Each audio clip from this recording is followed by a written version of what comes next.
and welcome to the Atheist Experience. We're broadcasting live Sunday, October 8th, 2017. I'm your host, Tracy Harris, and with me this week is the Amazingphil session. Whoa. How are you, Tracy? Good, how are you? I'm doing well. All doing right. well. The Atheist Experience is sponsored by the Atheist Community of Austin, a Texas nonprofit educational organization dedicated to the separation of church and state, promoting positive atheism.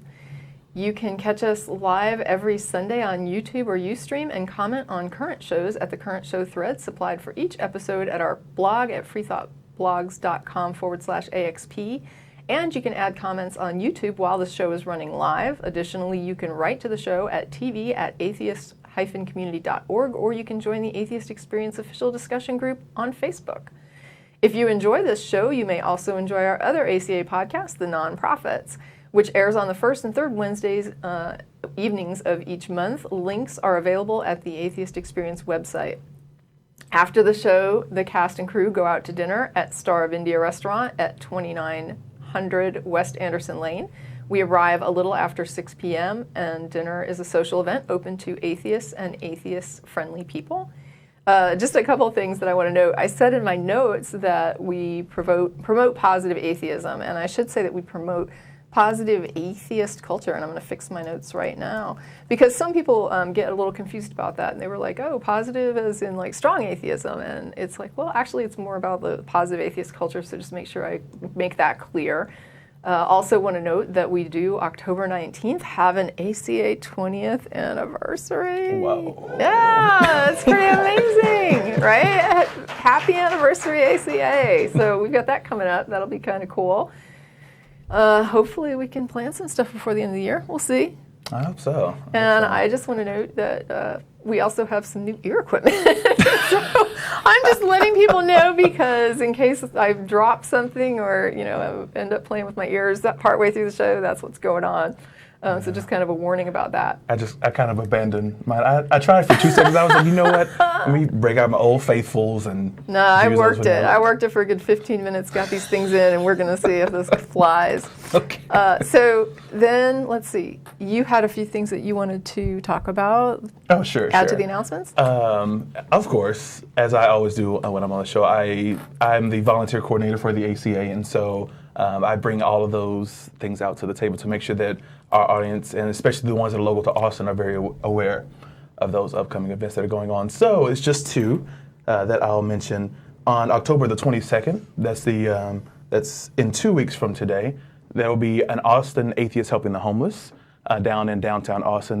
We have it under the I-35 bridge at I-35 and 7th Street, I believe, right in front of the police station. And so we'll be out there giving out supplies, your tissues, your toothbrushes, feminine hygiene products, stuff like that, and some food if we're so lucky to have some donated, stuff like that, out to the folks in Austin. And it's quite a bit that we serve, and it's maybe over 170 or so in a single giveaway that we serve now. So it's been inching up over the past couple of years. We used to prepare for maybe 40 or so, and now it's regularly preparing for at least 175 to 200 per giveaway to come to the line. And so it's become a major effort. But all that information is on the ACA's The Meetup portion and the Facebook. I make events there. Also, you can just visit austinahh.org or atheistswithans.help.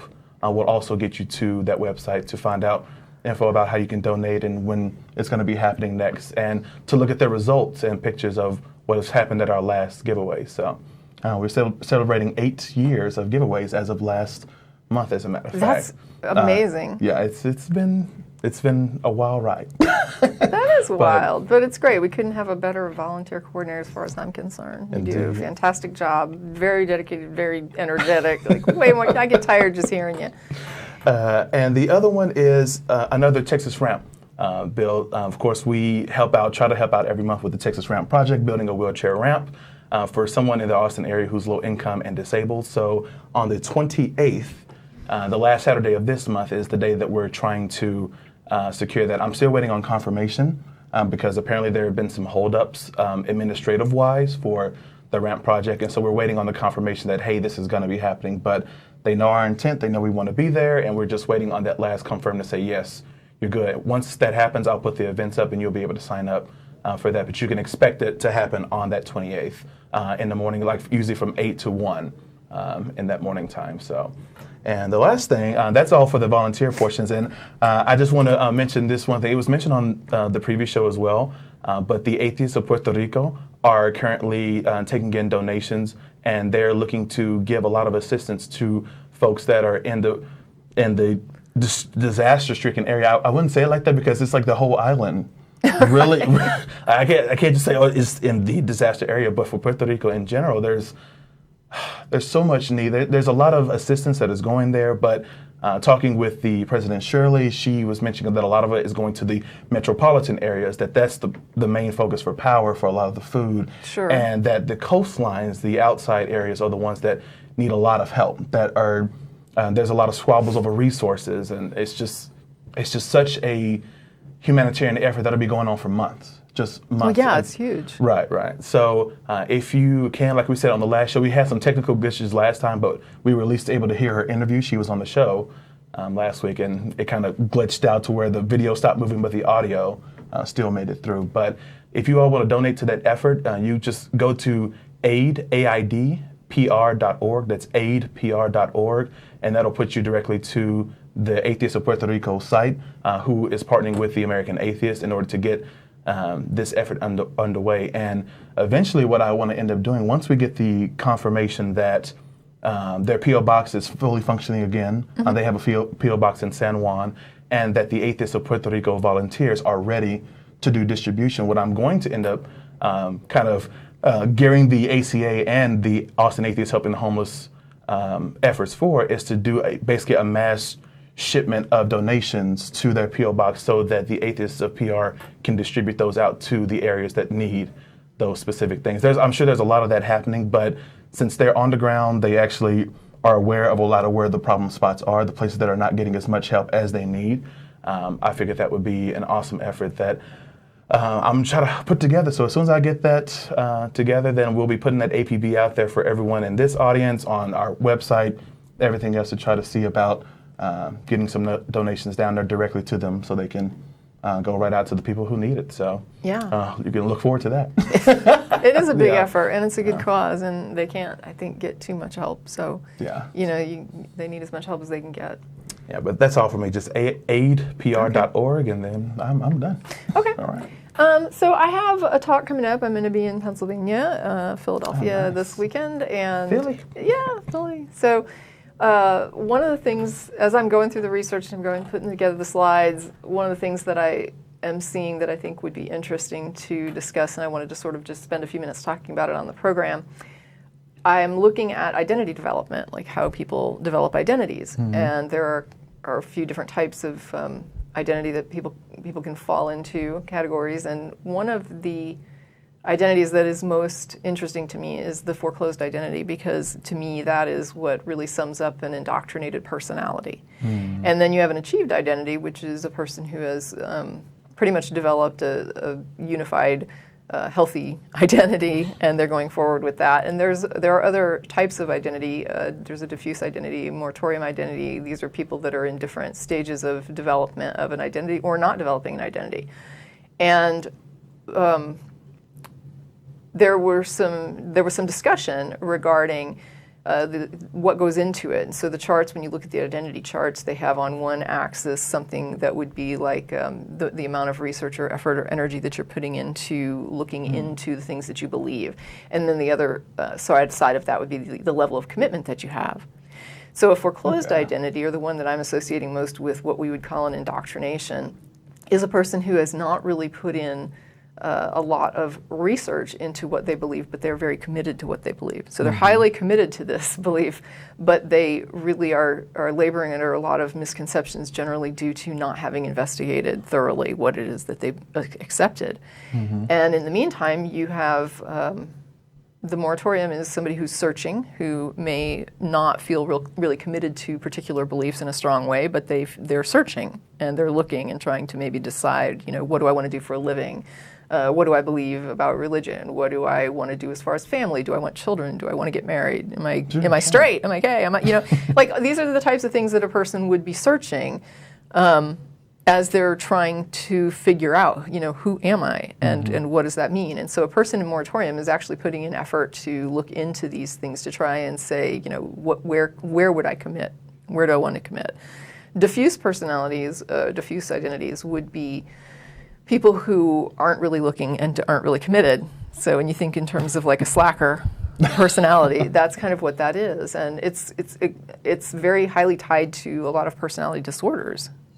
And when it comes to the foreclosed identity, which is the one that has a high level of commitment and a low level of investigation into those commitments, and then you have the achieved, which is a high level of commitment, ironically not as high as the foreclosed. Right? So a person that hasn't looked into it, that is foreclosed, is usually got a higher level of commitment than the person who's actually looked into it. And part of the reason for that is that people begin to understand when they look into a belief that there are lots of different sides. Like the more you investigate, the more you start to see the shades of gray. And even though you might come to a conclusion about it and you might say, this is my belief, you still understand that there's a lot of information out there, and so I really need to be open to something that might come along that could adjust my opinion later. So you're not nearly as committed as some of the people in the foreclosed category. Yeah, that sounds very familiar. I'm not sure, I guess it would just be me, but there was something that says like it's a graph and it has your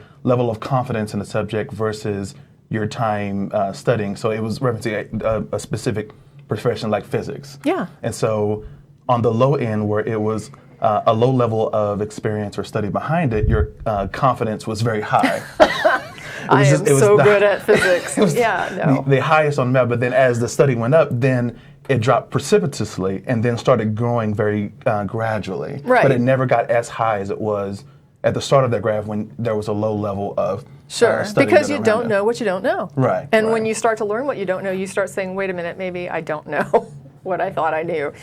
But anyway, there are some other models that go into this, and some of those models have to do with children and how children develop identity, because most of the identity development is happening around adolescence.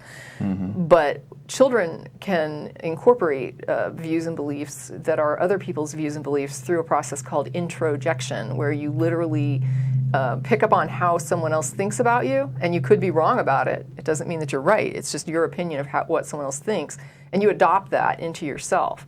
And for an adult, or for somebody with a strong identity, or somebody who has well thought out beliefs, the idea of introjecting beliefs seems kind of weird. But when you think about it in terms of a 3 or 4-year-old who has a very limited life experience and who gets most of their information about what's okay and not okay from people merely reacting, right? I mean, that's how children, before they get older, learn about the world around them, is by seeing how other people react. If people react badly, then this is a thing you probably don't want to do. It's not okay. And if people react very positively, then, oh, this is a good thing. People like this. People appreciate this, and they react well to this.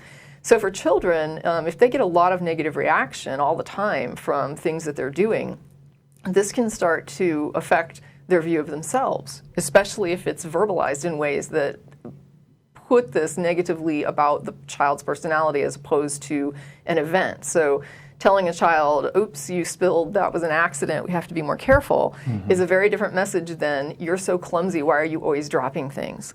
Right? One of them is a message about you. One of them is a message about this thing that you did. You can correct the thing you do, but if you're inherently clumsy or horrible, then you have a problem, because that's you. And when you start to get into areas that deal with, for example, shame, being ashamed of yourself, you can really mess up somebody in a big way. So with that in mind, I found these videos, someone linked me to these videos, and I was very shocked at the way that they demonstrated this so well. This divide between the foreclosed personality, which is what I would consider an indoctrinated person, versus, I don't even know, I wouldn't say that it's necessarily an achieved. It's either an achieved or a moratorium. Certainly somebody that's open-minded and looking, right? So I can't really say what that is, but I can say with the one, it seems like a pretty strong indication that she's dealing with a foreclosed personality. And I want to show the clips, and I want to thank Cordial Curiosity, the YouTube channel. I want to thank them for giving me permission to edit these down a little bit and just run the portions of these that were applicable as best I can. And what I want you to be looking for is how open to information someone is, how willing to investigate, willing to hear more, willing to engage, willing to give their own opinions and say, here's what I think about it, and here's what you're telling me. There's other information, and yes, I would like to hear about that. It would be interesting. It may or may not change my mind. It probably won't, but I'd be open to hear it. And certainly a person that's more open like that, even when they say, I don't think it would change my mind, you kind of get the idea that if they were presented with something and it did affect that belief, that they probably would change their mind, because they're already saying, I want to hear more about this, and that would be interesting, and I can't really imagine it yet, and I don't think it would change my mind, but I'd want to hear it. So on the other hand, then you're going to see another video. And in this video, I want to kind of clarify, because I don't have a problem with somebody looking something up. If I ask you, for example, what do you think about this issue X? And you tell me, well, here's my opinion on it. I looked into it, and this is what I have developed as an opinion. This is my belief about it. And I ask you about that belief, and you say, well, there's this statistic that shows that there's a very high level of blah, blah, blah. And I say, well, at what level is it? Well, you might have to look that up, right? This is a specific fact. This isn't something that resides in your head as your opinion or your thought. You just remember that you read the information about it, there was this high level of something, and that affected your views on this.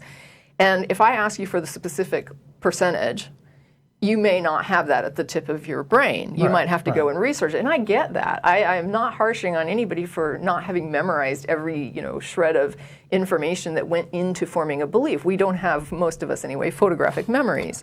So, but you still have like a basic idea where you can respond and give the narrative about, here's why I believe this thing. And when someone asks you your opinion, if they say, well, do you think that that's a good resource? Like that source where you got the data, is it a good source? And you say, well, yeah. I mean, I would hope that you would be able to answer regarding the confidence in that source and not just say, well, I read it in just some article, right? So when someone asks your opinion on it, like, do you think that's a good source for that type of data?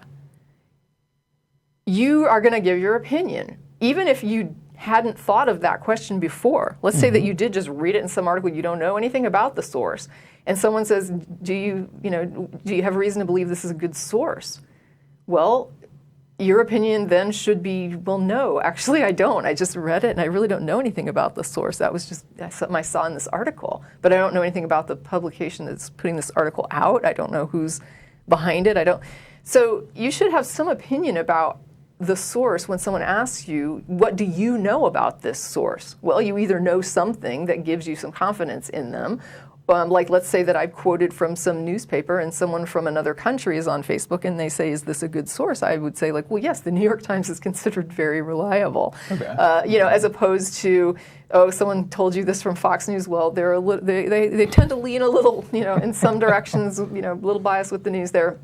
And so you can give views on things like this that are your own opinions about it. And what we're going to see is that in one of these videos, even when it comes to not necessarily specific facts, but opinions, one of these people won't even give an opinion without wanting to refer to some notes that they got in order to answer. Like they don't want to really answer much when it gets into, well, why are you thinking this, or why are you accepting this? They are not simply referring to notes for obscure facts or statistics. They are wanting to reference notes to give their views, which is very strange. When you see someone doing that, that should strike you as odd, because you shouldn't have to go look up your opinions about things. And so there's some real significant differences. And what's interesting to me is that both of these are Christians. One of them says that they're from a Baptist background. One is certainly from a Bible, literalist background. But they're both from conservative Christian backgrounds. And one of them is completely open and completely willing to talk and completely willing to investigate, and the other one is completely closed off. And so I want to go ahead and start with the one that is more open to investigation. If we could roll the clips on Dominic, that would be great. I'd love to understand how you concluded that this is true, that God had something to do with this. I mean, like I said, background being in Christianity, I'm not sure how we all came to be, like whether it's Adam and Eve and all that stuff. I just, some of that stuff just lacks it lacks factual and it lacks logic, and I just don't try to get into that. I know that I'm a human being. I know that I'm a spiritual being. I know that I have capable of good and bad. I know that there's something in me that aspires a life greater than myself, as far as like my drive, my motivation, my ambition. Those things are like, where do we get those things from? Where do we get our drive and motivation? Where do we get those things that we like passion and like things that we care about? How we are, our personality, you know, us, some people being more extroverted, introverted. Like, what is those? Who gives us those things? Yeah, I didn't like select those things like, oh, this is the kind of person I want to be. So all these questions about like how we came to be, how do we get these motivations and stuff. I'm not saying this is the case, but if someone could explain to us both that this stuff could happen without a God at all, would that change your confidence about the God existing? I would be interested to hear that. Okay. But I'm open-minded. I like to hear things. I like to understand more. I would never say I would probably not sway from what I believe, but it just gives me a different perspective. Okay. If you were somehow convinced that we don't survive our deaths at all, would that change your confidence about a God existing? That'd be interesting to hear about. Is there any evidence or facts for this belief? It's faith. Faith. That's the crutch in Christianity. It's the faith element. People are like, oh, faith is just have faith, just hope, just believe. But faith can carry you a long way. Yeah, how do you think someone without this belief could get meaning in life? Because I just feel like, I don't know, if you believe, first of all, within yourself, you believe in your capabilities, that there's nothing wrong with that. You believe that all things happen for good, and there's nothing really wrong with that. It doesn't have to be God. It's just, if that's just your way of thinking, I think in all essence it's a great way to approach life. But me being fundamentally Christian, I believe God gives me that. God gives you the oxygen to do that. Okay. But is this true? A lot of people believe it. Does the amount of people who believe something? It doesn't. Relate? No, Okay. absolutely not. So that's an interesting perspective. So you believe that? Wow, I've never ever heard that before. You believe that what you believe in, if it can be challenged as not true, that makes you feel more confident in it? Yeah, because beliefs that can't be shown to be false could be any belief. That's very deep. Yeah. Yeah. Like if you just can't, right. Yeah. Because you can challenge and question God. That's okay. Yeah. I'm wondering, how could we know if this belief was false? I don't think there's no way to know, man. There's no way to know. So that makes you less confident in it. It makes it not valuable for me. And the benefits I get from it. Right. Yeah. That's good. Yeah. That's a good I would perspective. like to believe it if it's true. Right, but because nobody can question it, nobody can prove it. You can't prove faith. You can't prove any of these things. It's like, why am I believing this? So, I mean, what's not to love about Dominic, right? I mean, this is a guy who is really open-minded. Yeah, he really was. Being open-minded and being, willing to question things, it doesn't mean that everything you believe is going to be correct.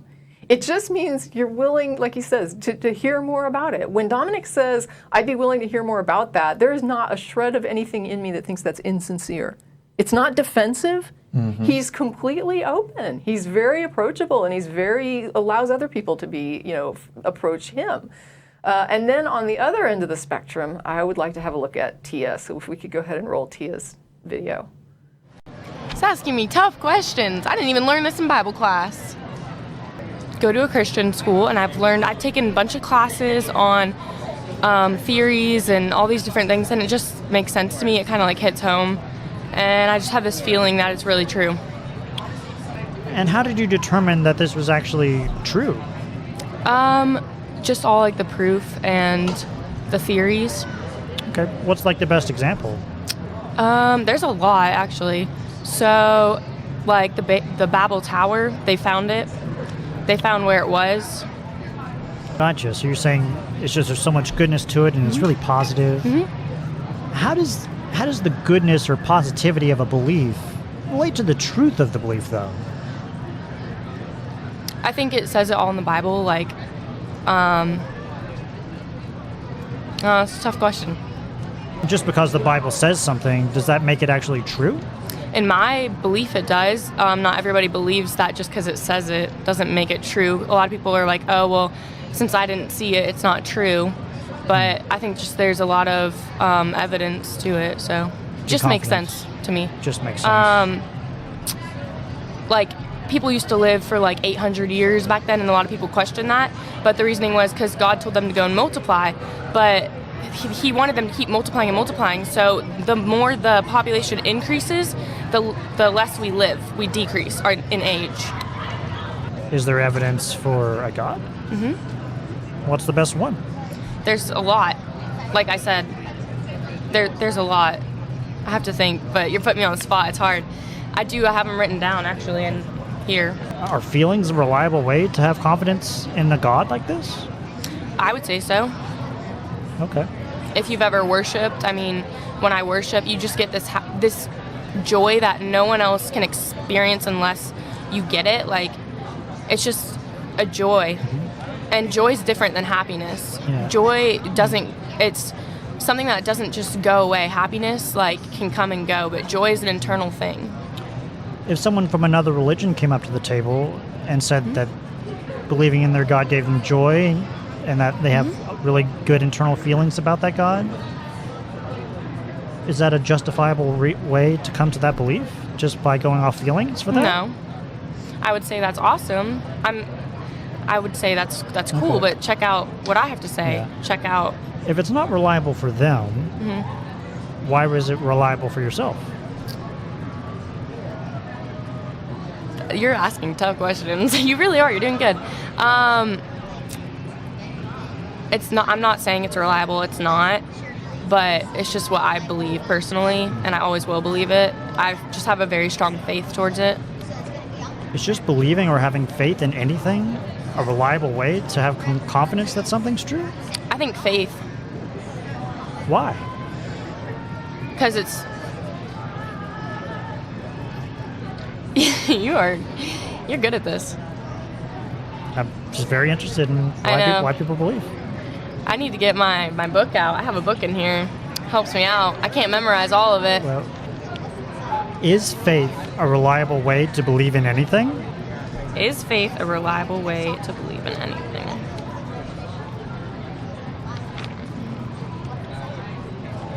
I think it is, but I don't have a reason why. It's just what I believe. Just what you believe. It's just what I believe, and it's always going to be what I believe. I don't care if I don't have good reasoning. Okay. Wow. That to me was like the best juxtaposed examples. I used two people that believe. They both ranked themselves as very confident that in their belief that a God exists at the beginning of those clips when you go watch the whole thing. And yet one of them is very open, and one of them gives his views. I mean, you get the idea, at least I do, when I watch Dominic, I get the idea that Dominic may have accepted some things without fully questioning them, but I don't get this feeling that he is indoctrinated, right? Dominic is willing to question, he's willing to challenge. We all of us, I don't think there's going to be anybody that you can find that doesn't believe some things that they haven't looked into sufficiently. I come up with stuff all the time where somebody will say a thing and then I start to give a fact that I think is a fact. And then I stop and I say, wow, I've never really looked that up. I'll go look it up and it's not what I thought. So I've even, anybody can internalize a thing that's not correct or not true and go along with that without really fully questioning it. And sometimes it's a minor thing, sometimes it can be a major thing. That's not really to me what it means to be indoctrinated. Indoctrinated is what we saw with Tia, where you can't even open your mouth without, where are my notes? I have to find my opinion that they gave me, right? This is a whole different level. And I kept two things in there. One was the age, the thing about people getting younger, dying younger. Yeah, that was... And the thing about the Babel Tower. Now, I cut that off, and at first I was kind of like, wait, why did I cut that off? Because he questions her about that further. The reason that I cut it off is I just wanted to show the aging information that she gives and also the Babel Tower information. Those would be very easy things to debunk. It would take her no time at all to look that up and investigate it and see that it's not true. So for Tia, what we're seeing is somebody who, you can tell she thinks she's investigating. She's talking about all this proof and all this evidence and all of these theories that she's Very studying confident. and studying and studying. There's all this proof and evidence. But then she puts out this information that it's like 5 minutes on Google and you would have this debunked easily. Not even hard. So we have a problem here where she is devoting a lot of time and energy to what she considers to be investigating this and researching these beliefs, and it's not at all. This is not valid investigation. So someone has her convinced that she has good reason, but then when she gets to the end of it, she says, I don't care if I have good reasons or not, right? I don't care. I just believe it. Yeah. So it's just kind of interesting, and I kind of wanted to show those clips. I found it personally kind of interesting in light of what I'm going to be talking about this coming weekend, and I thought that there might be some people who had some views on indoctrination. A lot of people that have or have not been indoctrinated have thoughts about it, and I just wanted to kind of give a demonstration of what that can do to a person, how they appear, versus somebody who has the same theistic beliefs but does not give the appearance of indoctrination. Sure. I really enjoyed Dom actually looking at his own belief system, saying like, why do you believe? Well, it's faith. But it was like he was just like really, and thought like you say, he seems so authentic. And at first I was looking, I was like, this seems interesting. But he's just very, very open to like the challenge, like that, especially when he was talking about challenging. That it's okay to challenge the Bible and the God, and I'm just like, wow, that's something that I would not get when I was growing up. That it's okay to do that. I'm kind of curious now as to how his experience, like how he was brought up, like what was his church. Well, he says he was raised Baptist. It's not in this clip, but earlier in the video, he mentions that he was raised Baptist. And one of the things that I liked about Dominic was when he said a lot of people believe it. And before the host could even get the explanation out, Dominic's already laughing and he says, I know. That's not it. You can tell he's heard that before. Like he understands that, a lot of people believing it does not support it. And was honest about it. And was honest laughed enough at to himself. actually admit. To say that's bad. Yeah. It sounds. And to be fair, Tia laughed at herself too. I mean, she was laughing as well. She had a pretty good attitude about it, but she was just not confident enough to think for herself. And it's very sad to see that kind of restricted, a person being destroyed like that, an identity being destroyed like that. Someone being told how to think, what to say, to the point that they can't even give an opinion. Yeah, and that same type of thing, like when you're originally talking about when you're at a young age being told that you are wrong, going back to the shame that you were talking about earlier, that it's a lot more difficult to do that to someone once they've already built up this identity on their own through their experiences, through the life, through everything that they've known over time. But talking about if someone is very young, like they're 4, 5, 6, whatever, and they notice that they have, say, a same-sex attraction, and they bring that up to their parents or someone in their church life or something like that, and they're told over and over that, it's sinful, it's wrong, this is not what God wants you to be. Right. Like you're doing something that is against God's wishes. You're going against the word, and you need to snap out of it. Otherwise, you'll burn in hell, something like that. And like internalizing that message onto yourself. The child will still experience it, but they will label it and categorize it as a very bad, wicked thing that they need to fight against and ignore. And I need to not do these things. Right. And I need to not think these things. And when they do have a thought or something that goes into that strata, they roll back to that same identity that was pounded into them, that this is wrong, and like depression, and there's so much other.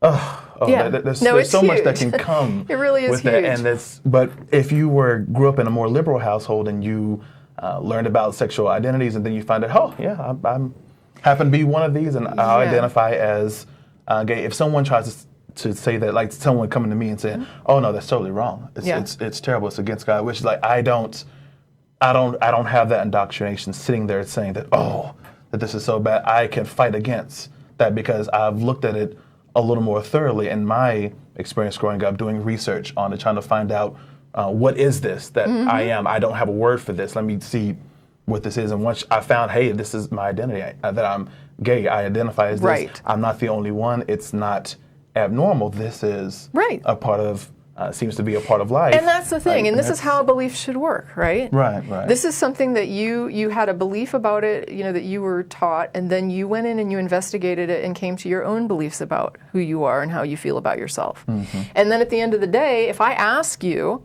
to explain those beliefs to me, you're not going to go to a website. No. Even though you found information when you were looking into it and you were researching it, at the end of the day, you develop these beliefs for reasons that you understand. Right. And when I ask you about it, you're going to say, this is why I'm okay with it. You don't have to refer back. And it's not because you memorized what's on a website. No, it's just doing that research, just internalizing all of that. That's, now I'm better equipped to explain the position and the way I am versus... And that's what gives you the confidence. Sure. Not because you have it memorized. That's the thing that I just wish people would understand. And this is just a little bit of what goes into when people say, how can people believe these things?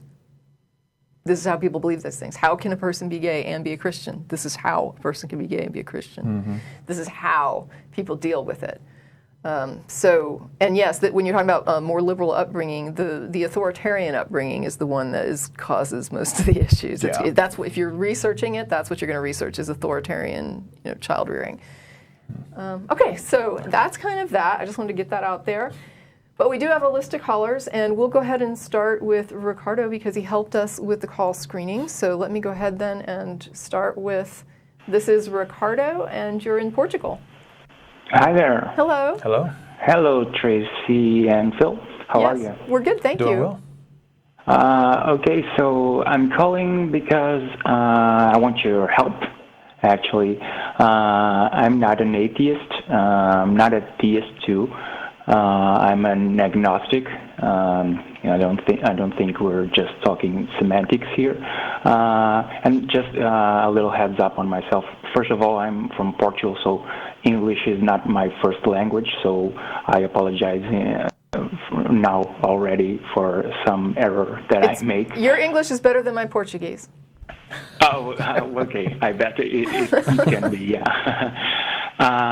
So I think, just to give my opinion and then ask for your help, I think that we would benefit, we as a society would benefit to get rid of religion as it exists right now. But I think that for myself, I can't deny the existence of a God. I personally came to study about Christianity and later in life Islam as well. And for myself, and believe me, I had lots of troubles in my family and stuff because the Portuguese are like 99% Christians.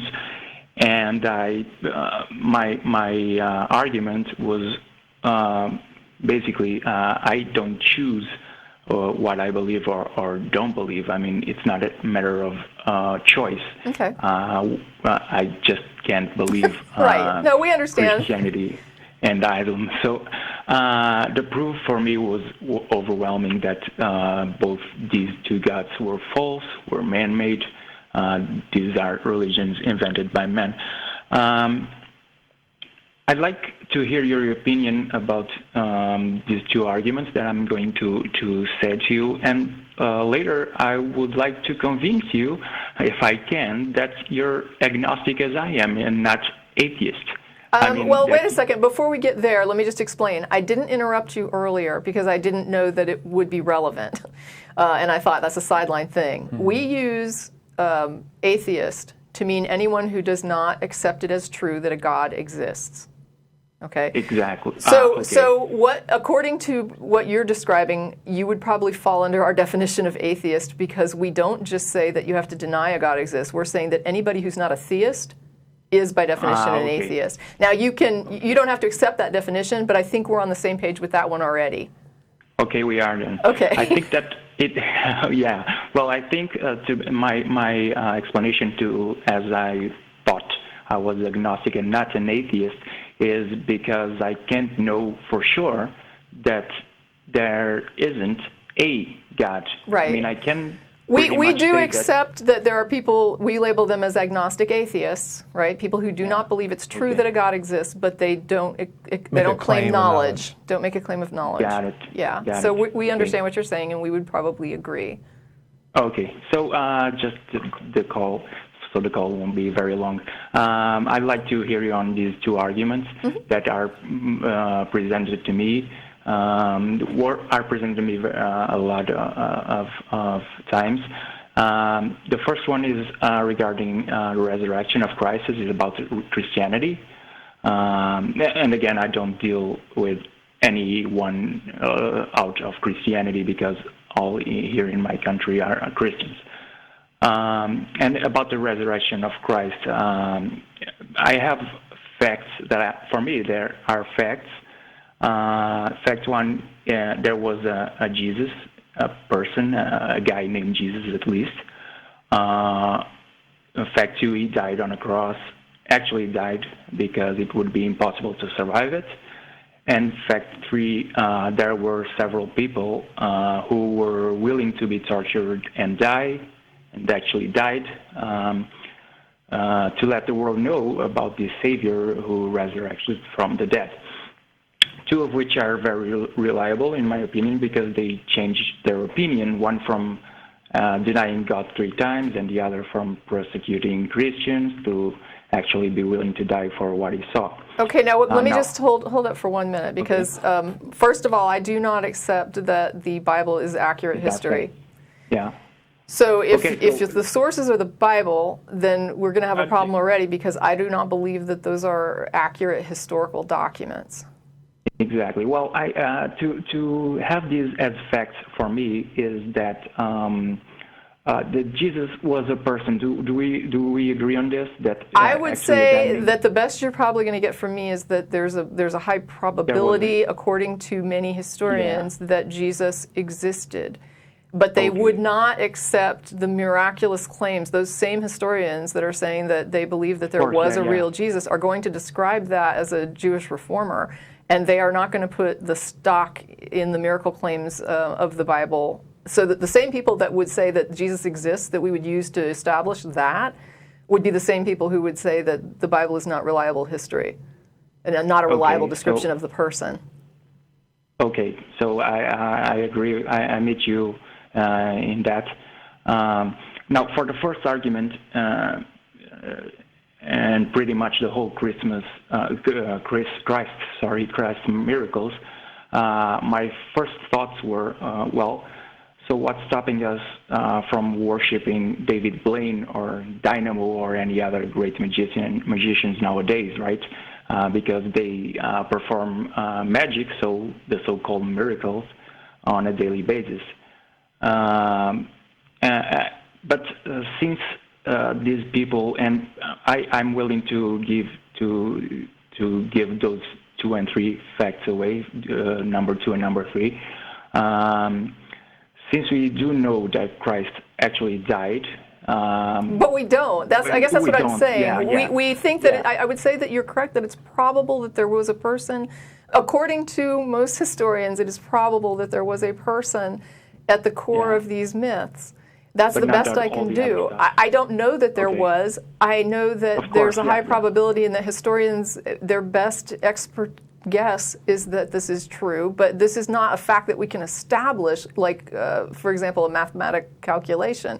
This is always going to be the idea of this is our best, and I acknowledge it's an educated guess. I'm not saying that it's a worthless guess. I'm just saying that it is an educated guess, but we cannot, if we're going to say that we established this as fact, I don't know that I can go there. Got it. Okay, so we can't continue on this because I already said those people that I agree with those facts. So you can't help me. I will have to. I can't. I myself. I would also note that one of the people you were referencing who was willing to die for Jesus was Paul, and Paul never saw the resurrection, never knew Jesus, never met the man. No. Right. So he was not a witness. Exactly. Actually, none of those 4 that wrote. Well, there was one that claims he saw him, but they never saw him resurrecting. So the I other myself- thing I would note is that I did do an article on martyrs that I posted at our blog a while back, and it's very difficult to find an example of a martyr who died because he refused to revoke a claim of the resurrection. There were certainly martyrs, Christian martyrs, who were killed, but I couldn't find examples of any that were killed because they denied the resurrection who were witnesses to the resurrection. I couldn't find any examples of someone who saw the resurrection and then was tortured to death because they refused to say that Jesus didn't resurrect. I guess. Well, thank you very much for that, actually, Yeah. because I don't as well know. I myself used to refute this with, well, even today we see people willing to give their life for something they believe, like suicide bombers and all. So it's possible that the disciples, even if this was true, were ancient suicide martyrs. So this is how I usually refute this argument. But the second one, if you allow me, is not about any particular God.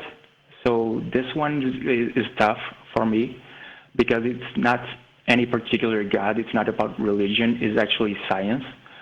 So if I could just read the fact, I'm going to read this. It's my quotation because I just wrote this before I called you. And the fact is that according to science, there was moments in time that there was no life, and well, suddenly it became to be, right? Very simple unicellular beings. Now, the thing is, even as simple as one cell being seems to be, it actually contains tons of information inside its DNA. And that information is actually, well, according to common sense, one would say that there was intelligence under the construction of that information. The guy that I heard presenting this argument, and I saw this on a YouTube video, gave the example of a book being just a combination of words and letters. But if those words and letters were distributed by chance alone, the probability of it becoming a well-written book would be astronomically low. So common sense would admit that there was a purpose under the construction of the DNA information. I can give you something that might help. There's a really good Dawkins video or series, I guess. It's been a while since I've watched it, and I wish I could remember the name of it. But he gave a really good example. He said if you had a really complicated lock, right, that had like all these different codes that you had to put in order to open it, that would be quite something if that just appeared one day, right? Right, yeah. But let's say that you have a situation where you get like the first number of the code appears. And then if that doesn't last or work well, it goes away and we try another one. And then you have these combinations where you just keep trying and then you add a second one, right? So then we add a second lock. And then we add a third. In fact, I'm thinking of a better example. There's something online that's called the some kind of like squirrel backyard challenge, right? There's these videos where you can see people have built these elaborate obstacle courses, and these squirrels go through these obstacle courses. And the first time I saw a squirrel go through one, I thought, wow, how did that squirrel do that? Like, how did he get through all of these wild obstacles and get to the food? How did that squirrel figure that out? Because you'd have to be a genius squirrel. It was really amazing. Yeah. Well, then I saw how they're built. And so what you do is you build the first obstacle in your yard and you put the food on it. And then the squirrels work and work and work, and they try and fail, and then finally they figure out how to get through that obstacle and they get the food. Okay. Then you add a second obstacle and you put the food. So the squirrel gets past the first one because he's figured it out. Now he has to figure out the second one. He tries and fails, and then finally he gets the second one.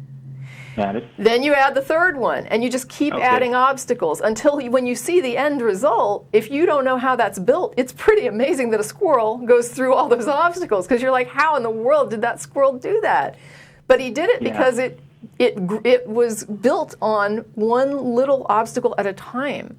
So when people are looking at this DNA at the end of things, right, you're looking at DNA now as opposed to, for example, RNA that may have replicated or something that's a lot less complex. These are chemical reactions, basically. What you had was a cell that finally was able to replicate, and then you had something that could build, right? And then it just builds and becomes more elaborate. What I'll do is at the end of the shows, they've asked me to put resources at the blog for each show. So I'm going to look up and see if I can find that Richard Dawkins video where he talks about how the lock gets built. And he ties that into how life would develop and evolve. And it might help you understand how you get from something simple to something complicated. And I'll post that link as a resource after the show. It might take me a day or two to get to it. But if you check back at the blog, like maybe next weekend, and you'll see that this show posting will have that listed. And the other thing, talking about, you mentioned that, because of all this information that was inside, so much information that you linked it to intelligence. Like you kind of made that connection between those two. But at this point, that intelligence would have to be substantiated to say that, it's so complicated and we don't know how it could have happened. Therefore, an intelligence must have been there. An intelligence must have guided this process. That's one heck of a claim that you're making. The most you can say right now is even one-cell structures, these look amazingly complex to me. We don't know currently. Our methods and tools of science have not reached the point to where we can definitively say that this is the exact method of the evolution of cells over time. So the most you can say right now is, hey, we don't know exactly how this formed, but we're going to investigate and find out. But to say we're going to stop now and just push an intelligence to say, an intelligence must have done this. That's obviously and it would have answer. to be a more complicated intelligence, which then raises the regression issue. Well, of course, keeps going. But I don't get that disconnect. I've seen it asserted a few times. It's kind of the God of the gaps in another form, essentially, is what it's coming to. But it's also kind of an argument from ignorance, just to say that I don't really know what caused this, but I'm going to accept this claim and believe it until someone proves it's wrong. I'm not saying that's what you're saying, but I think what Phil is describing is a lot of people subscribe to that. It happens with the Big Bang as well, because people say, hey, this is where the scientific consensus has arrived at this point. It's the Big Bang. What happened before the Big Bang? Obviously, there was something, and it had to be outside of the universe, and it had to be people will start throwing all these things on versus saying, hey, our limit is currently at the Big Bang. That is the most information that we've gotten a chance to look at, analyze, and just really look into. And so right now, that's the limit. As far as anything beyond that, those are just ideas that people are throwing around. So before making the claim of what happened prior to the Big Bang, wait till we actually have some data and some evidence to actually back that up, then go into that assertion versus starting from that place and trying to make things there's a work around circularity to it too, because it's like, there's this complicated God that created it. What makes you think that? Well, look how complicated the universe is. So it's like, well, wait a minute. So God exists because the universe is complicated, and when you look at the universe, you can see there's a God, and that's how we know God created the universe. So you're ending up with a circle. You're going in a circle. Yeah. But my other question, Ricardo, for these arguments that you were saying, who was the intended audience of these arguments? I think he's saying he's heard them a lot. Is that? Yeah. I heard this one in a debate between, and now I won't remember their names. Okay. Oh, sure. One I think is the good guy was Richard Dawkins. The good guy, I think. And the other guy, I can't remember his name. And the evil one. The evil one, the evil one, I can't recall. All right. I'm sorry. No, but fine. The bad guy came out with this argument, and actually, isn't that the black hat? Bart, the bad guy. And Richard didn't address it in the debate. So I tried to address it myself, and I remembered of trying to ask you for your help on this one. So I'd like to thank you very much for your time and that you took my call. Yeah, sure. Thank you. and I'll continue to be to watch your show. I love you. I love the show, and I'll yeah, that's it. All right. Well, thank you, all right, Ricardo. thank you. Thank you. Thank you, guys. Okay, Thank bye. you very much. Bye. Okay, so now we're going to go to line 3, and I'm going to just take.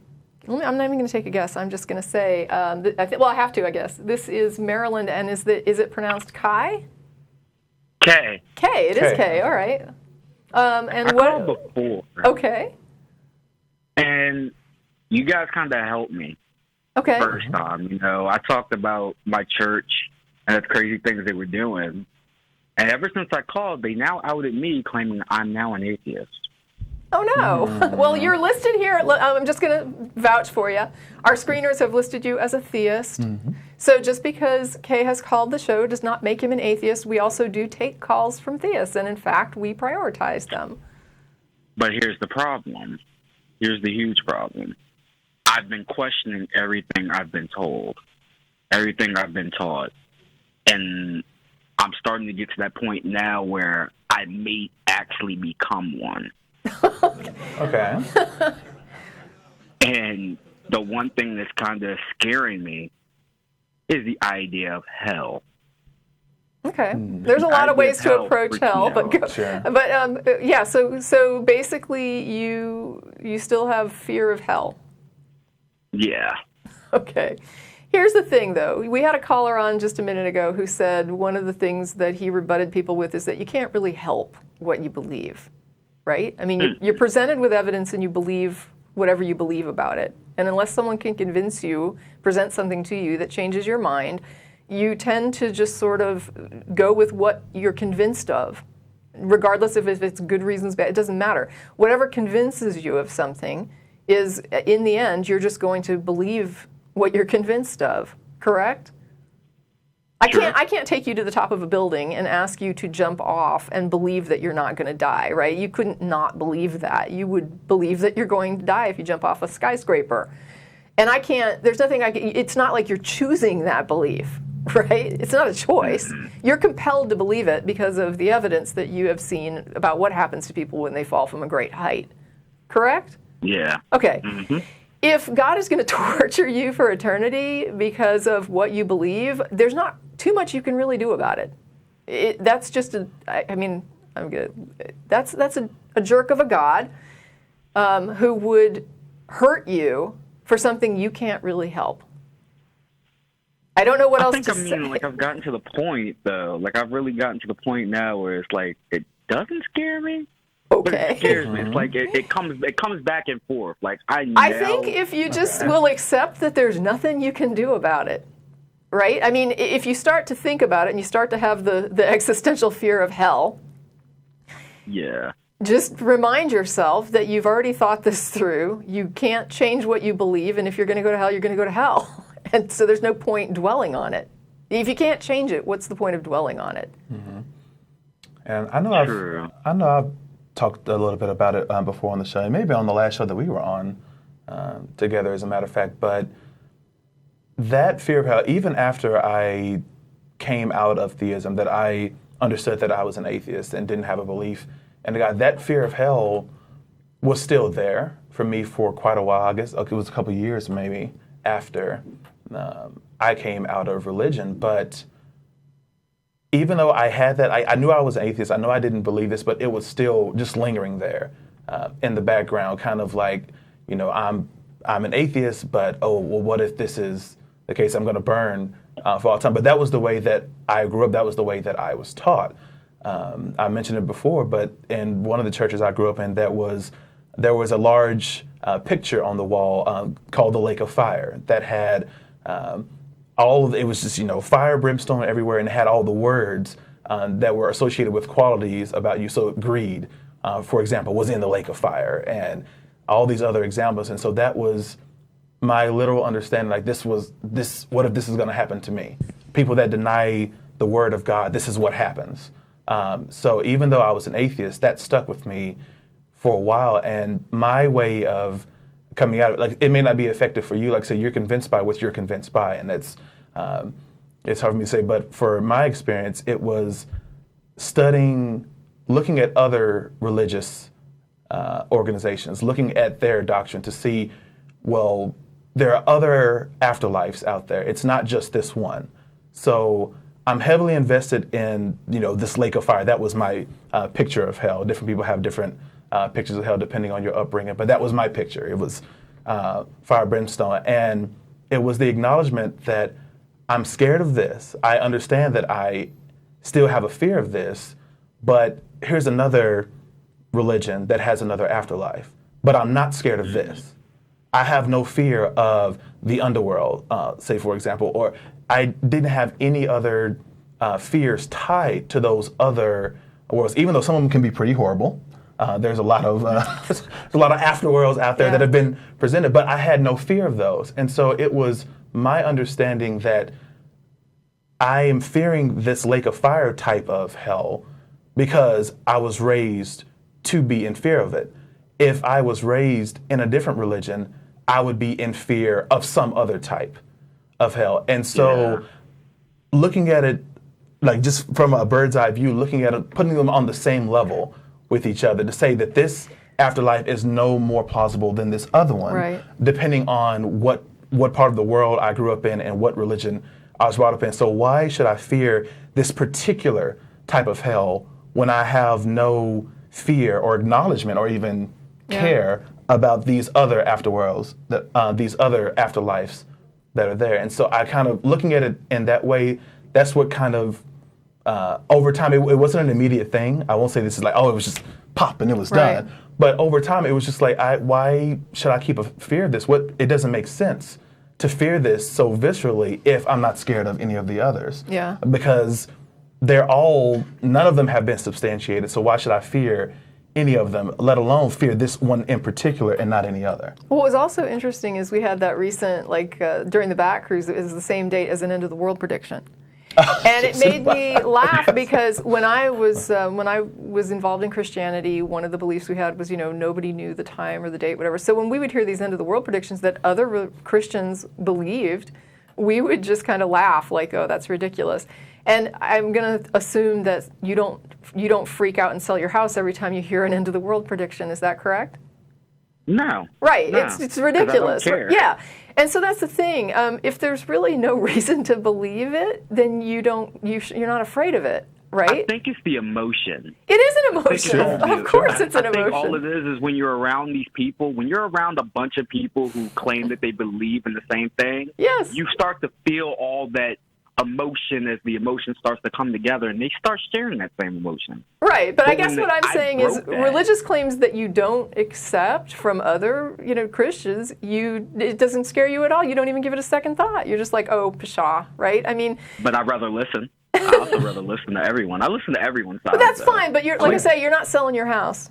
Right, and that's the thing. It's the thing with hell is you have to just when you come to be able to see it in the same light as other claims of threats that you don't accept as true. Right. Then this will probably subside. Now I will say that there are some people who say I've been an atheist for many years and I still fear hell, and they know it's not rational, but like you say, it's just an emotional thing with them. And that's I don't know how to fix that. It's like if you. I think it's just something that we're raised with. Yeah, absolutely. Some atheists are raised that way. Raised Christian, and then once they learn and start studying more their own religion or other religions, they start to see. The claims don't really add up. So. All right. Well, I don't know if that helps at all. You might go. Oh, it does.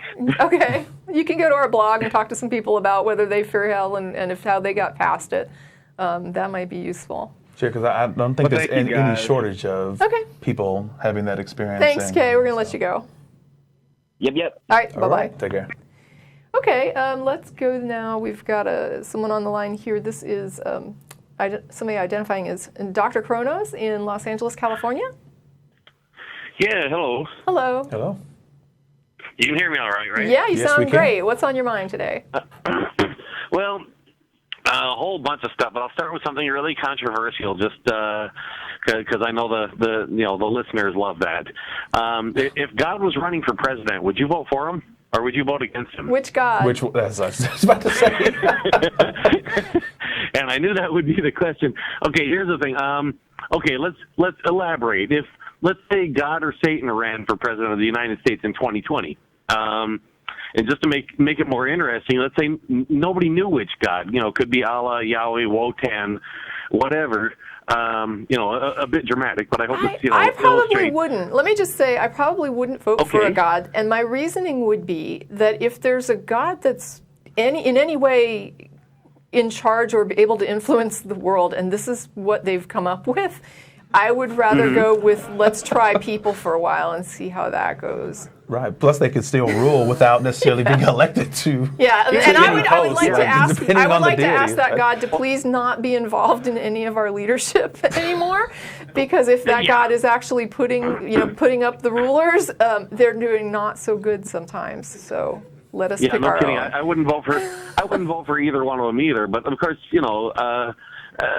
exceptionally good judgment is not common. It's exceptional by definition. To be fair, though, Satan good is pretty judgment probably honest, not common right? either. Satan, as portrayed in the Bible, is a pretty honest character and did not kill. I don't think did he not kill anyone or No, I think there was a few instances. killed less people or far something. less. Killed a lot less far, people. far less. If it was, if Satan and God were running and neither one of them showed up for debates, neither one of them made a public appearance, how would we even know they were really running? If we don't know who they are, we just know there's this name. Now, of course, it's, as I was saying, it's entirely possible that reasonable judgment isn't even common. It's just, so common judgment doesn't imply good judgment. In the same sense, I wanted to say, if I said, you had common judgment, you don't know whether to take that as a compliment or an insult. Likewise, a sense of, good sense is something that's not necessarily all that common. Common sense isn't necessarily good. And yet we get people saying, you don't have any common sense. I'm like, oh, thank you. I have, uncommon sense, and, I appreciate the compliment. But, back to the candidates, if neither one shows up for a debate or anything, obviously, people who are going to, they're going to be people who are going to vote based on party. Let's say, say in the primaries, they both ran for both Democrat and Republican. Well, now just to clarify, you're basically saying you're not saying that you're not saying that they're manifest. You're saying that they run and they are put on a ballot, but they don't have any more demonstration of their existence as they do right now. Exactly. Okay. Exactly. And a whole lot of people convinced, that only one of those two can win. That those are the choices. You got other candidates trying to win, but 100 million people or more saying, well, we got to vote for this one to keep that one from winning. Okay. Well, here's my question. It wouldn't matter. Why couldn't? I don't know that it would matter who won because we'd end up having to run it ourselves anyway. Okay, but here's my question. Why couldn't we have on the ballot a way for the people that felt that way, that felt, okay, these are the only two who can win. We got to stop this one. Why can't we have a way on the ballot for them to vote directly against the one they want to stop so they don't have to vote for the other one that they don't necessarily want? And then, that way the no like good have negative candidates votes. That's an interesting thought. Vote. I mean, I'd have to think about it more, but it's an interesting thought. I think we would have had. It would if the you other. Want to search, well, the other. If you run a search on YouTube for balanced ballot, you'll find a short video, 2.5 minutes long, that explains it probably better than I do. There you go. I've been pushing this for 48 years. The guy that had that video made has been doing it for 4 years, and it's like the dislike button on Facebook that we need. I don't. I said it's like that dislike button that we keep waiting for on Facebook. Yeah, we need the option to say no. No, yeah. Sure. There are downsides to every option you give people, and you got to work with them and figure out what works best. And but the thing is, right now we're flat out silencing dissent. In 2016, a whole lot of people wrote in votes against Hillary Clinton and against Donald Trump. I live in California. I asked the Secretary of State specifically what happens to those votes here, and they said they're thrown away as spoiled. I said, but isn't it obvious what the voter wanted? And they said, yes. I said, doesn't the law require that you count the vote the way the voter wanted? They said, yes. I said, then why are they being thrown out? And they said, because we don't know we don't know what else to do with them, because there isn't a way to put a subtraction into the system. Right. It's a tally system based on votes breaking for. the law because they haven't figured out how to obey the law. Yeah, I'd have to know more about it. Sure. I understand what you're describing. I'm not sure that negative votes I wish count. everyone knew more about it. We need to think about this more. I mean, when we're young children, we're taught at an early age that you can't subtract a larger number from a smaller one. Almost all of us are taught that it's impossible to subtract a larger number from a smaller one. Then later on, they tell us about negative numbers, and they say, well, if you have to subtract the larger from a smaller one. This is kind of the long way around for just saying I didn't like Hillary, I didn't like Trump. I mean, it's fine if that's the point. I actually wrote in Bernard Sanders, and I was actually one of the presidential electors for Bernard Sanders here in California. And that's fine, but you spent a inordinate amount of time to get to this point. Sure, I was kind of wondering why you called this show in particular for that subject, if that was the eventual point that you wanted to make. Because what they said was the influence of religion on politics, and that's not quite what this call was. As an atheist, I know good and well that we atheists are constantly running into people not being able to understand the difference between things like being against God, disbelieving in God, and simply not believing in God. Such concepts get confused, and atheists have to deal with them. We have to go through but this is very tenuous. I have to say that I'm a little. It is, and I get that. I'm a little. Like I said, I know you're. I'm starting to feel like the show has been used here. I just want to let you know. I'm feeling like the show has been used. Well, I hope it's being used in a good way. I mean well. Well, you might mean well, but your show. This was not the show for that. No. I have called in once before, and when I got through and I talked to Matt Dillahunty, and he strongly disagreed with me on something, and then later on, and I would like to thank him for it, by the way. Later on, he did change his mind about the subject, and that was the idea of whether or not it's possible to be both a theist and an atheist at once.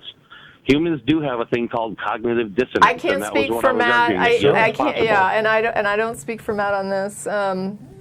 No, I'm just saying. I don't mean to abuse the show, but I do believe this is part of the Atheist Experience, and that is what the show is about. Well, I'm going to say you got your time. We have about 15 minutes left. I'm going to go ahead and let you go. All right, thank you. I really appreciate you hearing me out. You can go and post the website that you mentioned at the blog in case other people are interested in it. You can definitely do that. So post it where? At the blog for the show. Free Thought Blogs /AXP. Blog. I'm not sure whether or not I can post on the blog, but I can post on the YouTube video. Okay. Well, you can post. Anyone can post to the blog, but let me just give people a heads up. The first time you post to the blog, it has to be moderated, and so you won't see it immediately. If you try to post to the blog and your post doesn't come up right away, and you've never posted to the blog before, just give it some time, and it will be moderated within a day or two. I will also try to find that Richard Dawkins video you were looking for, and if I can find it, I'll try to post that somewhere as well. Okay. So I'll be adding that into the OP. Save you the trouble. I'll have to put it in the OP anyway. I've got to put it in the original post anyway. They've asked me to do that, so that's what I do. Well, whatever works for you. I'm just saying I'll see if I can do that and maybe save you some trouble. All right. Well, thank you. And thank you for hearing me out. I really appreciate it. And thanks for, letting other atheists hear my thoughts on this. I really appreciate that. Well, thank you. We kind of got tricked into it. Let's see. This is, who's next here? We've got,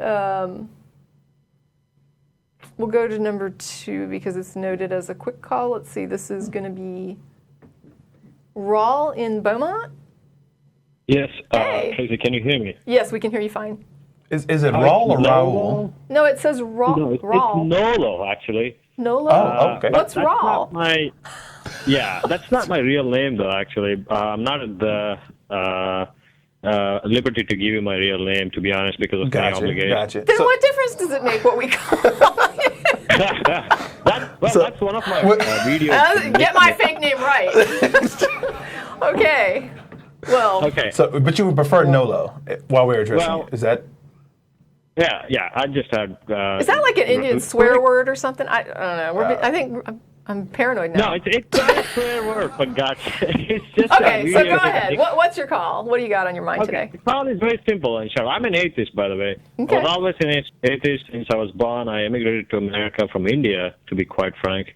And, to my surprise, I never knew America was so indulged or dwell in theocracy so deeply. Surprise! Because welcome. Because my dad always used to tell me religion is mental weakness, and I was grown up with that attitude. But in India, when I was growing up, it's mostly survival because of the population density and all that stuff. What's your caste? Every day you wake up. It's just you have this tough work ethic that is instilled upon you. I want to know. Are you Brahmin? I'm just curious. No, I was born. It's a different one. It's a reformed version of Brahmin, I would say. Okay. They try to accept all the other castes. This was back in 2008. Wow, very progressive caste system. Yeah. It's from state of Karnataka. It's called Veerashaiva. I think you might see them here. They have a group called North American Veerashaiva Samaj or something like that. Okay. But I'm not into it, to be honest. All right. They only pray. I'm taking you off track. Sorry, I was just curious. Yeah, I mean, my mom always told me you pray for good grades. That's it. Good. Good. I didn't. Wait. Good. Was it good girls? Is that No, I don't know. Hey, good grades, like A grades. Oh, grades. Okay. Oh, grades. Gotcha. Yeah. Okay. Heard that wrong. So it's just wishful thinking. I mean, it never contradicted with reality. Okay. But coming to this country, I was growing up watching wildlife, David Attenborough. Yeah. A lot of National Geographic, Discovery, you name it. My dad actually, exposed me to this stuff, and I was actually grown up watching American cartoons like He-Man, SWAT Cats, and many more actually. And then later on got myself hooked onto the Japanese anime. And from Japanese anime, I learned a lot. I mean, quite a lot, to be honest. All right, we're getting off track here. A little bit though. It's my fault. I take responsibility. It's all my fault. I went to one of these Christian Chi Alpha ministries 2 days ago. Oh, fun! And I happened to meet John Lennox. What do you know? From the Beatles? John Lennox. No, I'm just kidding.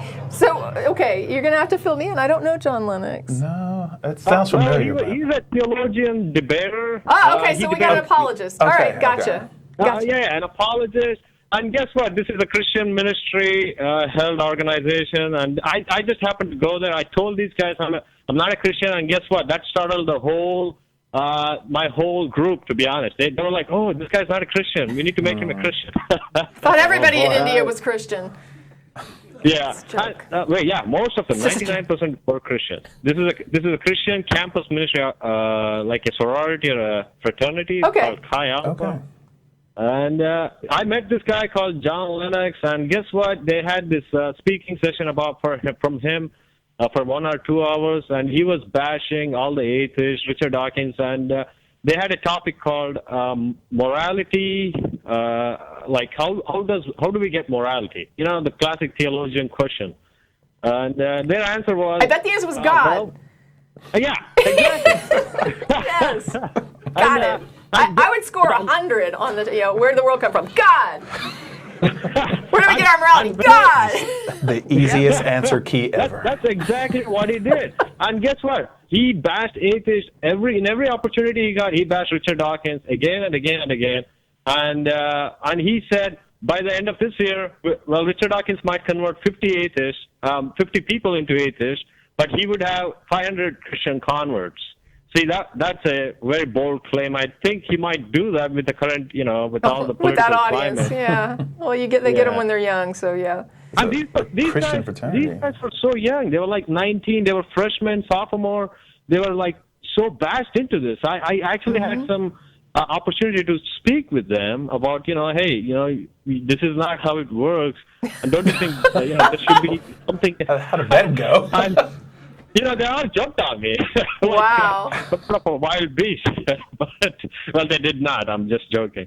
But, there was some harsh criticism here and there, which I've been experiencing ever since I've been meeting some of these church-going and hardcore theologian people, which I've been in Texas for a while. I always meet them. In every 5 feet, you got a church. Yes, to tell you. yes. I have like several churches in walking distance from my house. It's wild. Yeah, I mean, even in California, when I was in California near San Diego State, I was baffled that there were so many conservatives out there. And I did meet some good people. I'm not going to say my main dream was to surf because I watched this movie called Chasing Mavericks. In that movie, okay. Yeah. So I got hooked into it. All right. But anyway, that's my stuff. But here, to the current call, I would say this guy, John Lennox, was bashing, all the atheists and people like that. Gosh darn it, John Lennox. Stop being John so Lennox. dang mean. He's a professor of mathematics from University of Oxford.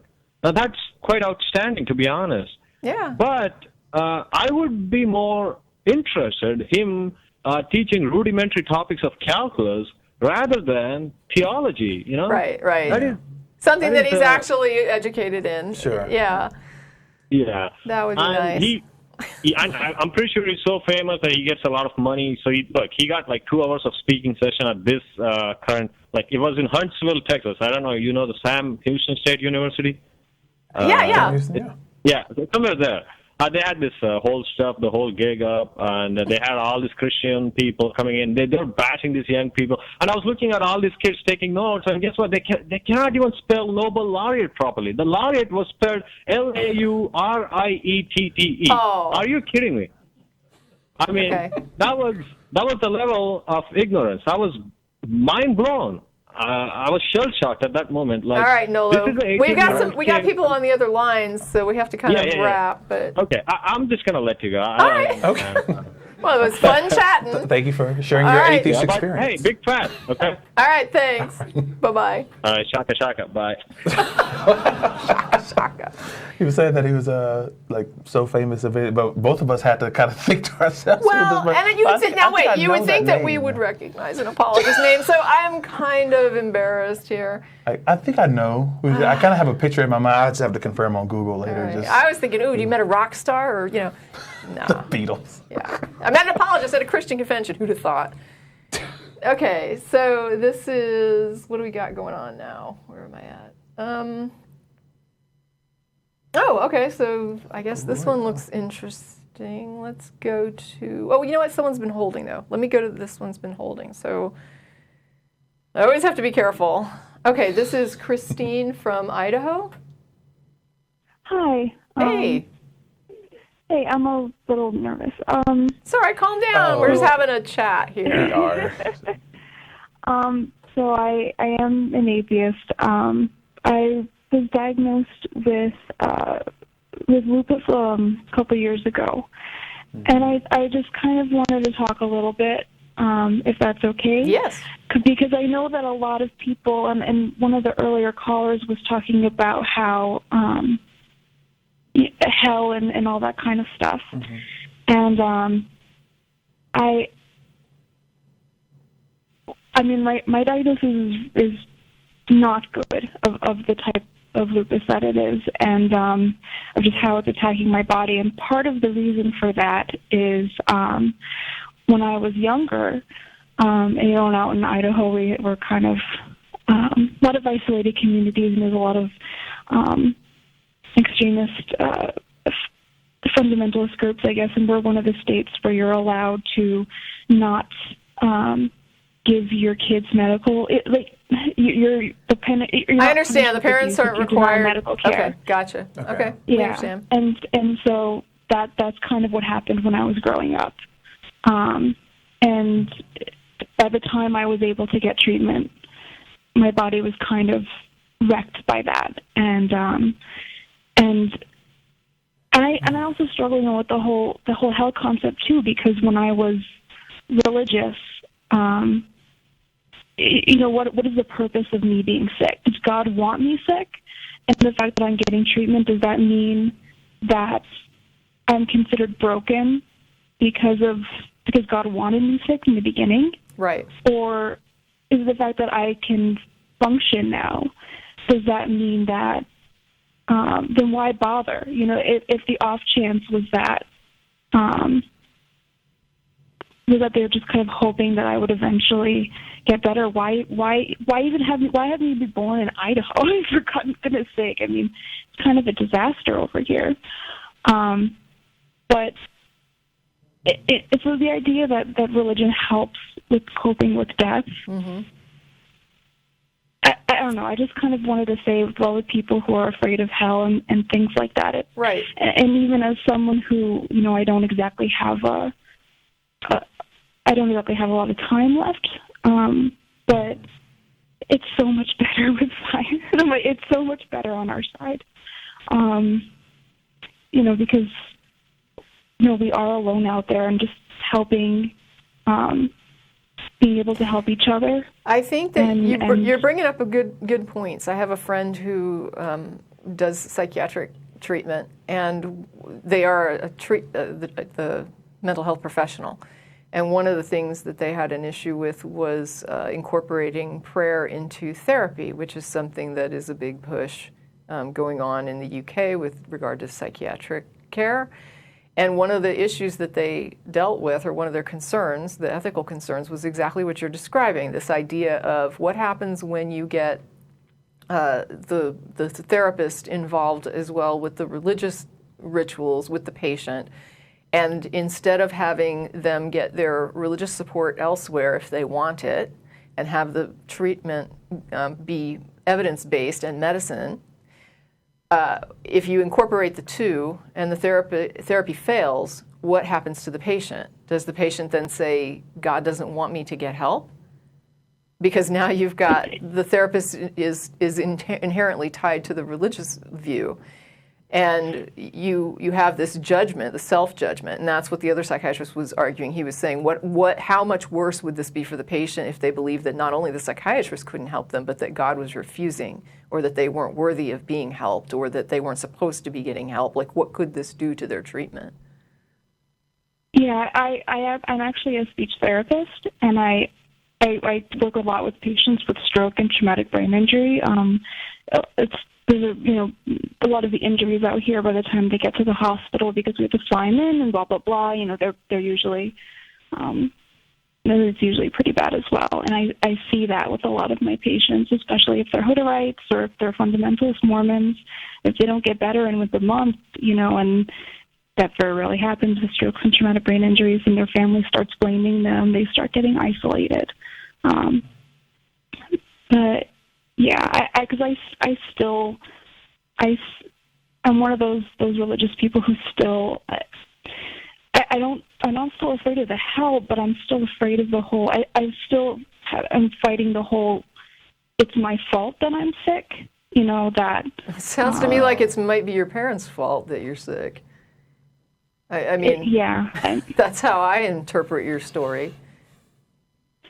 But it's a sign that the family's cursed. You know, it's a sign that God was, at least how I was grown. I was, you know, that's cursed with bad judgment, and you know, I mean, this is horrible that you are on the pay end of this mess. Yeah. That the idea that you are paying for someone else's religious views. I mean, I hate to hear this.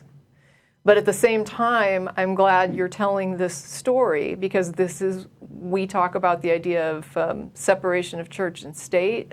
For example, when you're talking about some benefits of I want to say the atheist culture, not all atheists obviously subscribe to the same things, but in general, we're going to have a better view of autonomy than a church that believes that you must devote yourself entirely to God, and that's simply the authority saying that.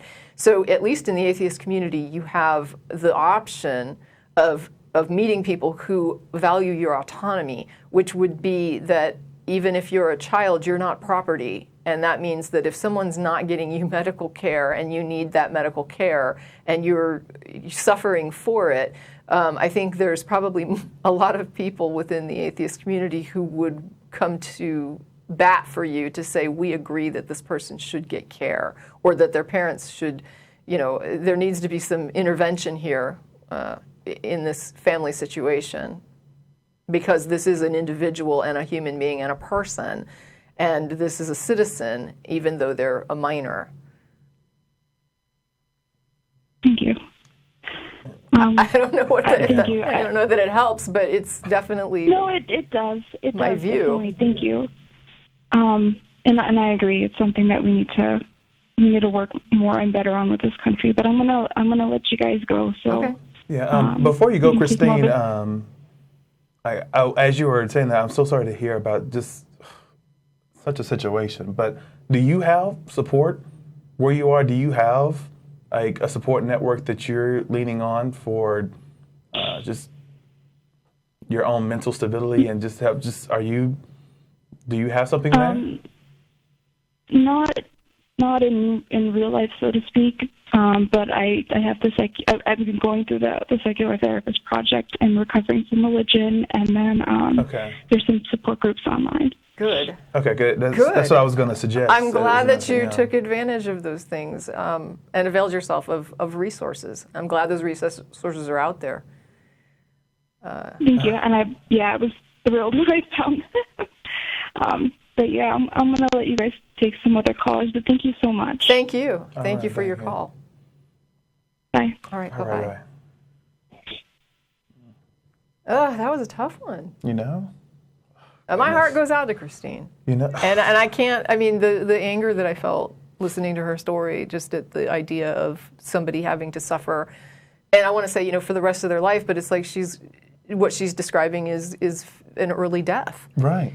And a very early death based on somebody else's beliefs. And decisions of... that she had no control over. Right. I mean, she had no options here, and this is completely messed up. But I'm glad she found support. I wanted to ask that right before she got out. No, I'm glad you did, because I didn't think of that, and you did, and I was like, that's a great question. So I'm really glad you said it, because I didn't go down that line. But that's you, because you're the volunteer guy, so you're the support guy. So no, that's definitely your strong suit. And let's see, so what else do we have here? We've got, this one's been waiting. We'll go for Keith in Rochester, New York. Hey. Hi, how's it going? Good, how are you? I'm pretty good. Sorry, I'm a little nervous. I've never been on, I never, shows before, but yeah, I just want to talk about how I went from atheist to theist. Okay. Mm-hmm. Yeah, I thought as an atheist that I had like this perfect worldview that without a God, but so there's sort of like that what if that like what if God is real? I can never explain away God, and just by coincidence, this one girl that I was attracted to happened to invite me to her church, and I only went because I was attracted to her. I wanted to date her, so I forgot and.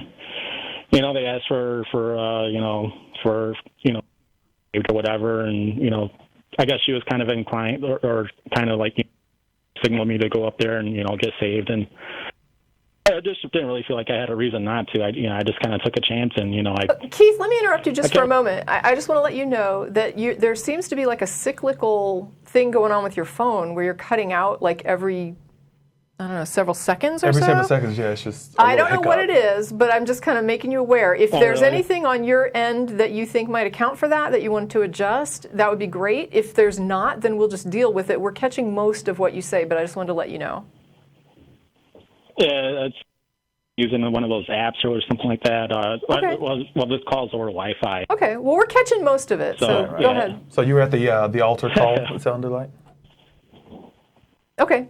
Yeah. I just kind of like, I kind of felt something like it was sort of more like a neutral feeling, like like it could be, like I was sort of like more open to it, and I got church, and the girl moved away, so like even after she moved, I was still going to church, I was invested into it, but like the day I got baptized, that was the day I felt change, it was kind of like this sort of light just sort of like turned on, and God was like real to me.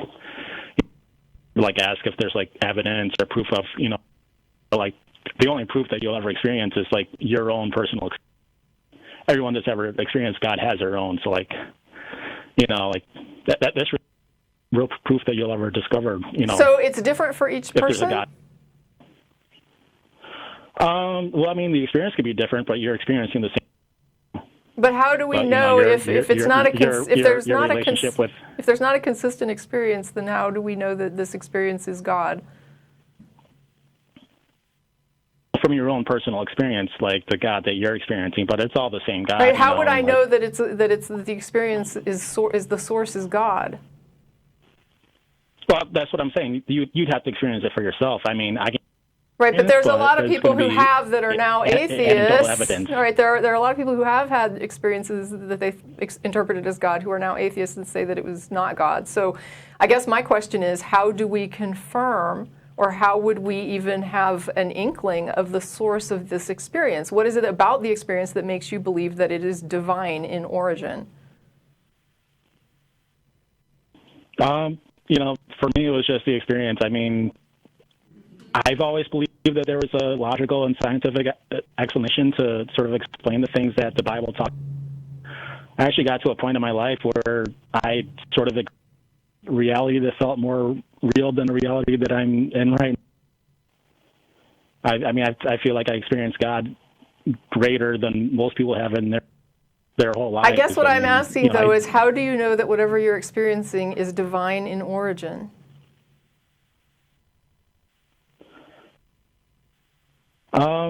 Well, I mean, it's just that. It's just an experience that feels more authentic than that I experience right now. I mean... So you have an authentic experience, but what makes you think it's divine in origin?